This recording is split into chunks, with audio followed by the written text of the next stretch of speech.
अच्छा, जासूस नाम आते ही ना दिमाग में जो सबसे पहली तस्वीर आती है वो है जेम्स बॉन्ड की। यानी राउंड हेड पहनी हो, कोट पहनकर, कैमरा हाथ में और दूसरे हाथ में पिस्तौल लिए कोई इंसान यहाँ से वहां घूम रहा हो। लेकिन क्या आप जानते हैं कि जासूस इससे अलग भी होते हैं? तो चलिए, हमारा एक सवाल आपसे है, क्या एक व्हेल भी जासूसी कर सकती है? तो दोस्तों, इस सवाल का जवाब है जी हाँ, बिल्कुल, एक व्हेल भी जासूसी कर सकती है। ये सवाल यहाँ इसलिए भी सामने आया है क्योंकि बेलुगा यानी एक सफेद रंग की व्हेल जो ब्लू व्हेल से काफी छोटी लेकिन बहुत सक्रिय और होशियार मानी जाती है, वो साल 2019 में इंसानों की बनाए हुए हार्नेस यानी पट्टा पहने हुए एक बेलुगा व्हेल को नॉर्वे में देखा गया था। और अब खबरें ये सामने आई हैं कि इसी व्हेल को फिर से स्वीडन के तट पर देखा गया है।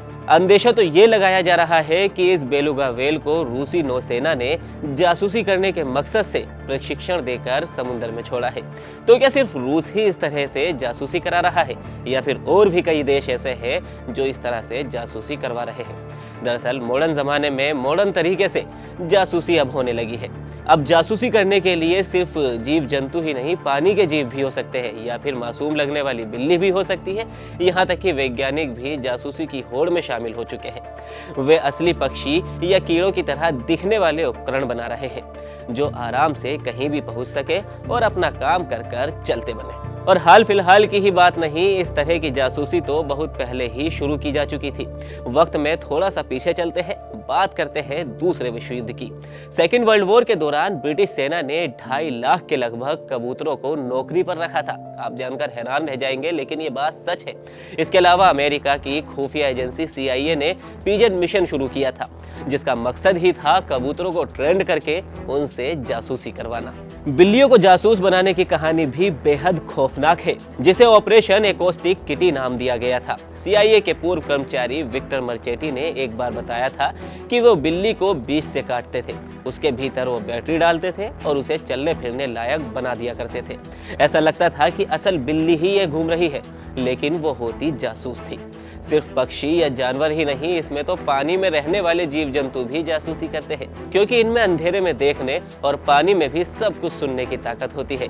लिहाजा ये किसी भी उपकरण से ज्यादा बेहतर साबित होती है। 1960 के दौरान जब सोवियत संघ के सबसे पहले डॉल्फिन पर यह एक्सपेरिमेंट किया गया था, उसने इन मछलियों को पानी के अंदर बारूदी सुरंगें खोजने का काम दिया था।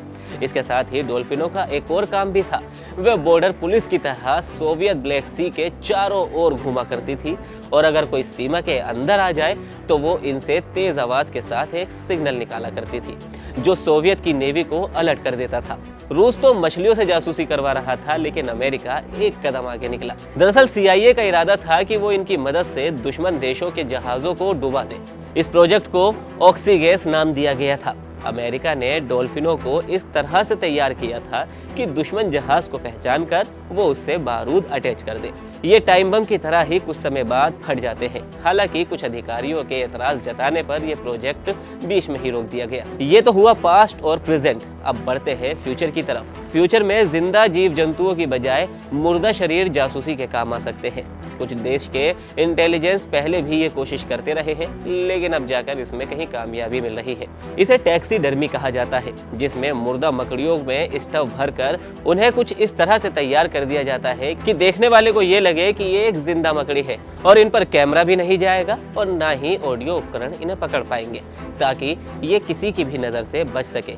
इसमें जासूसी का एक फायदा ये भी है कि अगर ये पकड़े जाए तो इनसे कोई राज नहीं उगलवाया जा सकता है।